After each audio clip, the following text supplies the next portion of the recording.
Hello learners, welcome back to our channel learn with నందు. ఇవాల్టి క్లాస్లో ప్రెజెంట్ కంటిన్యూస్ టెన్స్ గురించి తెలుసుకుందాం. ప్రెజెంట్ కంటిన్యూస్ టెన్స్ అనేది 12 టైప్స్ ఆఫ్ టెన్సెస్లో 4వది. మనకి టెన్సెస్ ఎన్ని విధాలుగా ఉన్నాయి? 12 రకాలు టెన్సెస్ ఉన్నాయి కదా. ఆ టెన్సెస్లో 4వది ఈ ప్రెజెంట్ కంటిన్యూస్ టెన్స్. ఈ ప్రెజెంట్ కంటిన్యూస్ టెన్స్ని ప్రెజెంట్ ప్రోగ్రెసివ్ టెన్స్ అని కూడా అంటారు. ప్రెజెంట్ కంటిన్యూస్ టెన్స్ అన్నా ప్రెజెంట్ ప్రోగ్రెసివ్ టెన్స్ అన్నా అంతా ఒకటే. ఈ ప్రెజెంట్ కంటిన్యూస్ టెన్స్ అన్నా R1 వాక్యాలన్నా అంతా ఒకటే. Present continuous tense is nothing but R1 వాక్యాలు. R1 వాక్యాలనే ప్రెజెంట్ కంటిన్యూస్ టెన్స్ అని కూడా అనవచ్చును. అర్థమైందా లర్నర్స్? R1 వాక్యాలు అంటే ఏమిటి? ప్రెజెంట్ జరుగుతూ ఉన్న పనులను గురించి తెలుపుతాయి ఈ R1 వాక్యాలు. Running present tense. ప్రెజెంట్ ఇప్పుడు జరుగుతూ ఉన్న వాక్యాలను గురించి తెలుపుతాయి ఈ R1 సెంటెన్సెస్. ఇప్పుడు ప్రెజెంట్ కంటిన్యూస్ టెన్స్ యొక్క స్ట్రక్చర్ చూద్దాం. సబ్జెక్ట్ ప్లస్ ప్రెజెంట్ వాక్యం కదా. R1 అంటేనే ఇప్పుడు ప్రెజెంట్ జరుగుతుంది అని అర్థము. ప్రెజెంట్ కంటిన్యూస్ టెన్స్ కాబట్టి బీ ఫార్మ్ ఆఫ్ వర్బ్స్ని యూజ్ చేయాలి.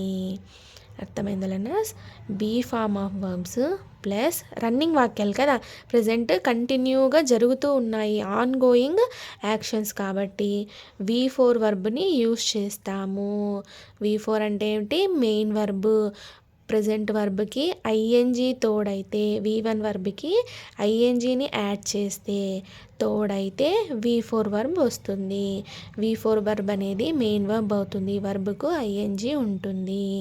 ఎందుకంటే రన్నింగ్ వాక్యం కదా, జరుగుతూ ఉంది, కంటిన్యూస్గా ఆ పని జరుగుతూ ఉంది కాబట్టి V4 INGతో ఉన్నటువంటి వర్బ్ని తీసుకుంటాము. Plus object. Subject plus be form of verb. Present టెన్స్లో ఏవే వస్తాయి? Be form of verbs is, am, are వస్తాయి కదా. ఈజ్, యామ్, ఆర్ వస్తాయి. మరి అందులోనూ సబ్జెక్ట్ బట్టి ఈజా, యామా, ఆరా అనేది డిసైడ్ అవుతుంది. ప్లస్ V4 INGతో ఉన్నటువంటి V4 వర్బ్ ప్లస్ ఆబ్జెక్ట్. ఇది ప్రెజెంట్ కంటిన్యూస్ టెన్స్ యొక్క స్ట్రక్చరు. ఏ ఒక్క ప్రెజెంట్ కంటిన్యూస్ టెన్స్ అయినా సరే ఈ ఫార్మాట్లోనే, ఈ ఫార్ములాలోనే, ఈ స్ట్రక్చర్లోనే ఉండాలి.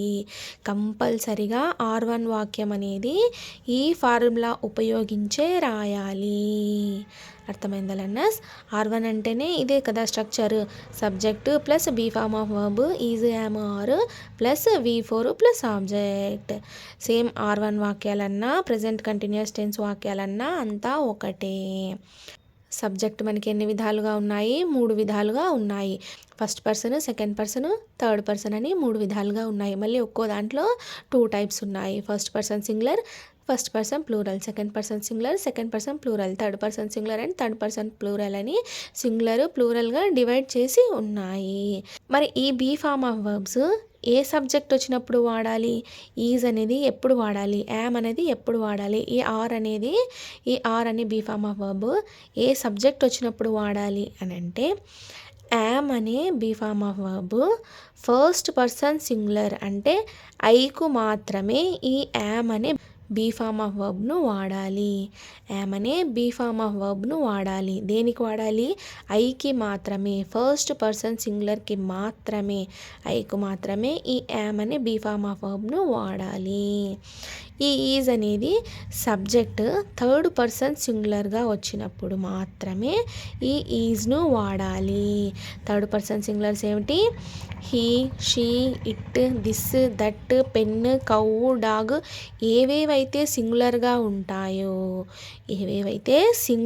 ఉంటాయో థర్డ్ పర్సన్ సింగులర్గా ఏవేవి వస్తాయో వాటికన్నిటికీ ఈ ఈజ్ అనే బీ ఫార్మ్ ఆఫ్ వర్బ్ను వాడాలి.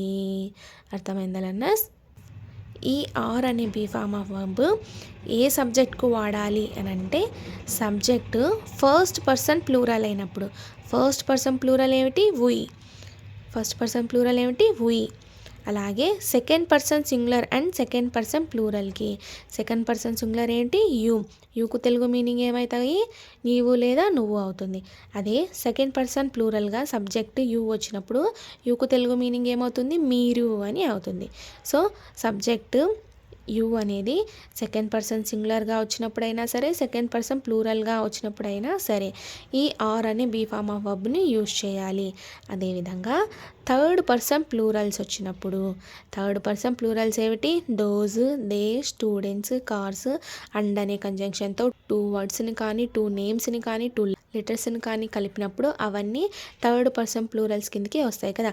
థర్డ్ పర్సన్ ప్లూరల్స్ కిందకి ఏవేవైతే వస్తాయో వాటికన్నిటికీ ఈ ఆర్ అనే బీ ఫార్మ్ ఆఫ్ వర్బ్ను వాడతారు. అర్థమైందన్న సబ్జెక్టు సింగులర్గా వచ్చినప్పుడు అందులోనూ ఫస్ట్ పర్సన్ సింగులర్ ఐగా వచ్చినప్పుడు ఈ యామ్ అనే బీ ఫార్మ్ ఆఫ్ వర్బ్ని వాడతారు.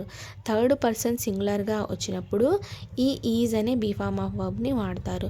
సబ్జెక్టు ప్లూరల్గా వచ్చినప్పుడు ఈ ఆర్ అనే బీ ఫార్మ్ ఆఫ్ వర్బ్ని వాడతారు. ప్లూరల్స్ ఏమిటి ఫస్ట్ పర్సన్ ప్లూరల్ ఒకటి, second person singular and second person plural ఒకటి, అదేవిధంగా థర్డ్ పర్సన్ ప్లూరల్ ఒకటి. ఏవేవైతే ప్లూరల్స్ వస్తాయో వాటికన్నిటికీ ఈ ఆర్ అనే బీ ఫార్మ్ ఆఫ్ వర్బ్ని యూజ్ చేస్తారు. అర్థమైందా లెర్నర్స్? ఫర్ ఎగ్జాంపుల్ ఇక్కడ సబ్జెక్ట్ ఐ తీసుకుందాం. ఇక్కడ V4 వర్బ్ ఏం తీసుకుందాం ఈటింగ్ తీసుకుందాం. ఆబ్జెక్ట్ ఏం తీసుకుందాం ఇడ్లీ తీసుకున్నప్పుడు ఒక్కొక్క సబ్జెక్ట్కి ఈ హెల్పింగ్ వర్బ్ ఏది తీసుకుంటాము అని ఒక ఎగ్జాంపుల్ చూద్దాం. సబ్జెక్ట్ ఐ తీసుకున్నప్పుడు హెల్పింగ్ వర్బ్ ఏం రావాలి యామ్ రావాలి కదా.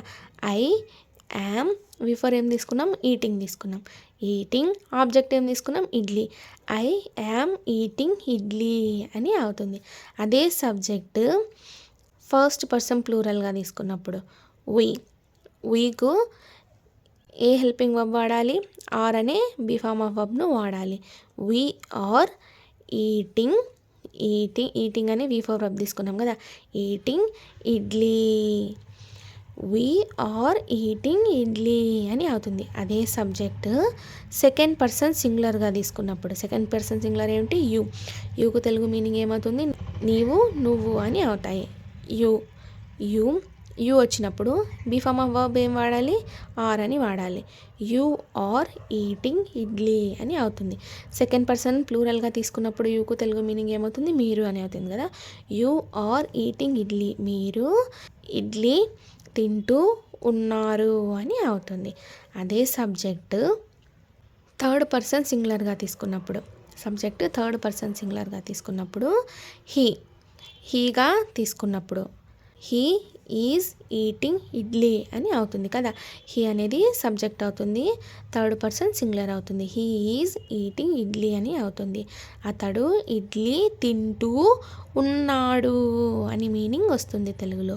సబ్జెక్ట్ షీ తీసుకున్నప్పుడు షీ ఈజ్ ఈటింగ్ ఇడ్లీ ఆమె ఇడ్లీ తింటూ ఉంది అని వస్తుంది.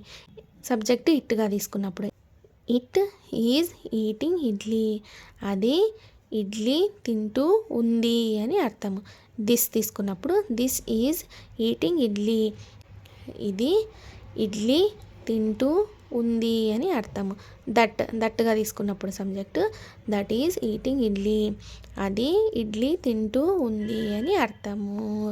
కౌ సబ్జెక్ట్ కౌగా తీసుకున్నప్పుడు cow is eating idli cow idli తింటూ ఉంది అని అర్థము. ఈ విధంగా మీరు సబ్జెక్ట్ చేంజ్ చేస్తూ V4ని చేంజ్ చేస్తూ ఆబ్జెక్ట్ని చేంజ్ చేస్తూ ఇక్కడ ఏ సబ్జెక్ట్కి ఏ వర్బుని వాడాలి అని తెలుసుకుంటూ మీరు ఒక ఎక్సర్సైజ్ చేయండి. మీరంతకు మీరే మీ ఓన్గా సెంటెన్సెస్ని క్రియేట్ చేసుకోండి. అర్థమైందా learners?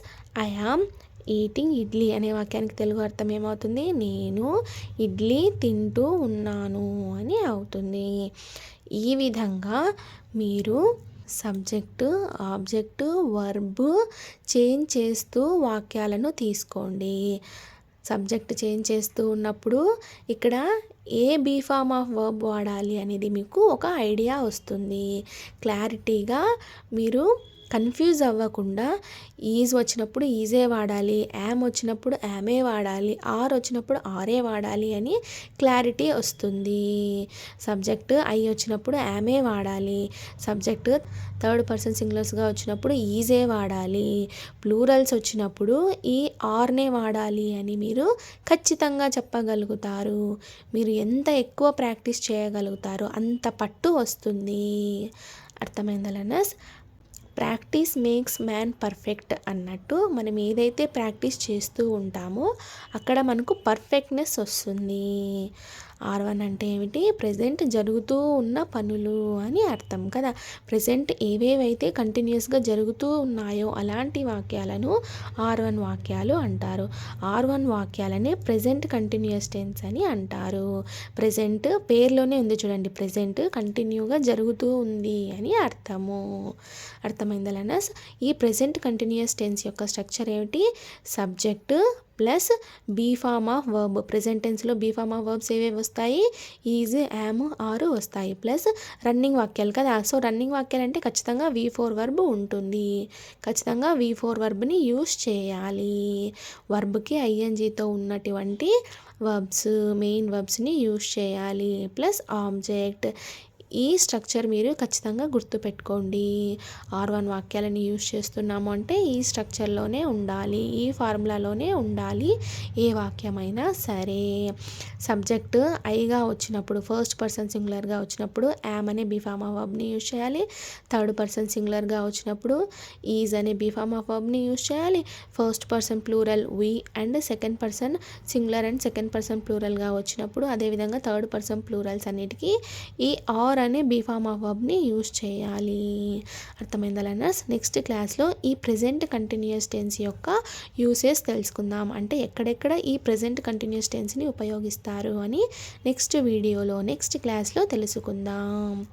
Thank you so much for watching this video. Please subscribe to learn with Nandu channel for more videos. Thank you.